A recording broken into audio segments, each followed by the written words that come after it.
Hello guys. I hope कि आप मेरा वीडियो देख रहे होंगे।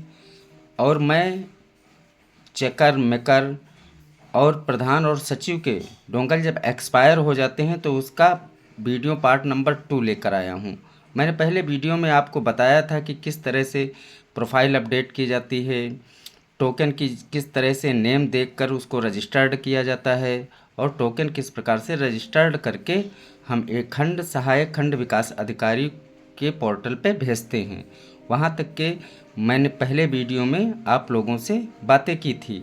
ये सब जानते हैं आप अच्छी तरह से, और जिसने भी न देखा हो तो मेरा वीडियो देखकर जानकारी प्राप्त कर सकता है। मेरे पंचायत सहायक भाइयों और बहनों, आप मेरे चैनल को सब्सक्राइब करें, लाइक करें और कमेंट ज़रूर करें। जहां पर आपको किसी प्रकार की कोई समस्या आती है आप कमेंट बॉक्स में लिखें ताकि मैं उस समस्या का सलूशन दे सकूं। मेरा चैनल बनाने का यही एक मकसद था कि जैसे कि मैं जो है आप जो है पूरी तरह से ई ग्राम स्वराज और पीएफएमएस पे सब कुछ अच्छी तरह से सीख जाएं। चलिए स्क्रीन पे चलते हैं और सीधे आपको आगे का प्रोसेस बताते हैं।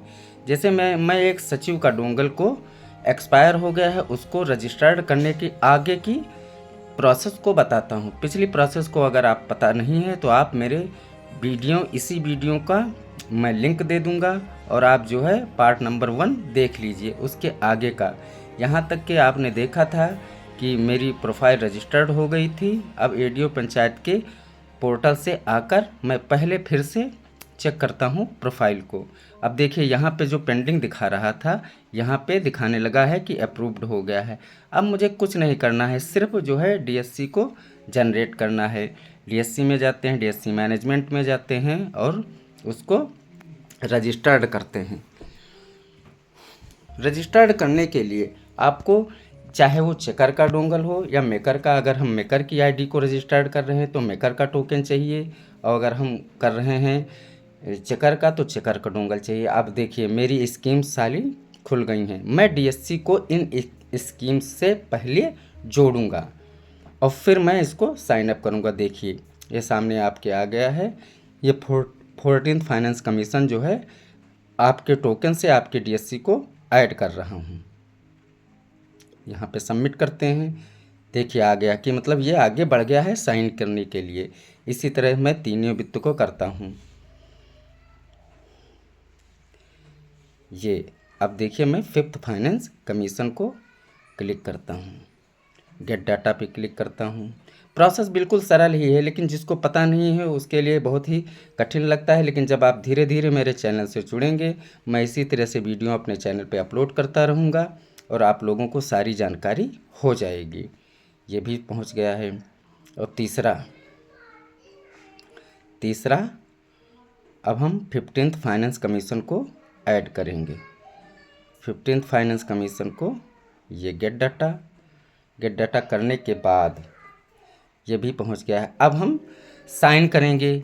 हमने बता दिया है कि ना हमको उस डोंगल की आवश्यकता पड़ेगी, उस टोकन की आवश्यकता पड़ेगी जिसके हम रजिस्टर्ड कर रहे हैं, चाहे वो चेकर का हो या मेकर का हो, प्रोसेस बिल्कुल एक ही है। अब यहाँ पे पासवर्ड लगभग आप ही जानते हैं कि हर टोकन का अलग अलग नहीं होता है, एक ही होता है। अब अगले डिस्ट्रिक्ट के लिए मैं नहीं बता सकता हूँ लेकिन मेरी डिस्ट्रिक्ट के लगभग पासवर्ड सब सेम ही होते हैं और ये चेंज भी किया जा सकता है।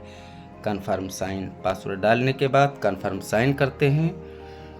ये कन्फर्म साइन वेबसाइट थोड़ी सी देखिए, ये सक्सेसफुली हो गया। अब ये मतलब जो है हमारा 14th फाइनेंस कमीशन जो है पीएफएमएस के सर्वर पे चला गया है। इसके अलावा हमें कुछ नहीं करना। इसी तरह से मैं धीरे धीरे करके 14th finance commission, 5th finance commission और 15th फाइनेंस कमीशन को ऐड करता हूँ। यहाँ पे क्लिक किया, टोकन का पासवर्ड डालेंगे। पासवर्ड डालने के बाद कन्फर्म साइन का मैसेज आएगा। इसी तरह से मुझे करना है। आप लोगों को ये मैं सारा इसलिए बता रहा हूँ कि आप लोगों को जानकारी हो जाएगी। ये भी कन्फर्म साइन के लिए आ गया है। तो आपका जो समस्याएं ज़िंदगी में चल रही हैं और ये सीखना ही पड़ेगा, आज नहीं तो कल आपको करना ही पड़ेगा। तो इससे बेहतर ये है कि आप मेरे चैनल को ज्वाइन करिए। 15th फाइनेंस कमीशन ज्वाइन करके अच्छी जानकारी लेकर आप अच्छे से उसको कंप्लीट करिए ताकि आपको भविष्य में कोई समस्या ना हो। चैनल के वीडियो को आप हमेशा देखते रहेंगे, कहीं पे कोई समस्या आती है कमेंट बॉक्स में लिखिए। अब मेरा ये तीनों कंप्लीट हो गया है, मैंने साइन भी कर दिया है। अब देखिए मैं यहाँ पे दिखा रहा हूँ, देखिए सब सर्वर पे चला गया। 14th फाइनेंस कमीशन पेंडिंग दिखा रहा है, ये 8-10 घंटे के बाद अप्रूव्ड हो जाएगा। और जैसे अप्रूव्ड हो जाएगा पेमेंट के लिए टोकन बिल्कुल रिस्टार्ट हो जाएगा फिर से। वैसे टोकन की वैलिडिटी 2 साल की होती है और 2 साल में ये एक्सपायर ज़रूर हो जाता है। लगभग एक पंचवर्षीय में 2 से ढाई साल 2 साल बाद एक्सपायर हो तो 2 से ढाई के चक्कर में बनता है। मेरा वीडियो समझ में आया हो तो कमेंट बॉक्स में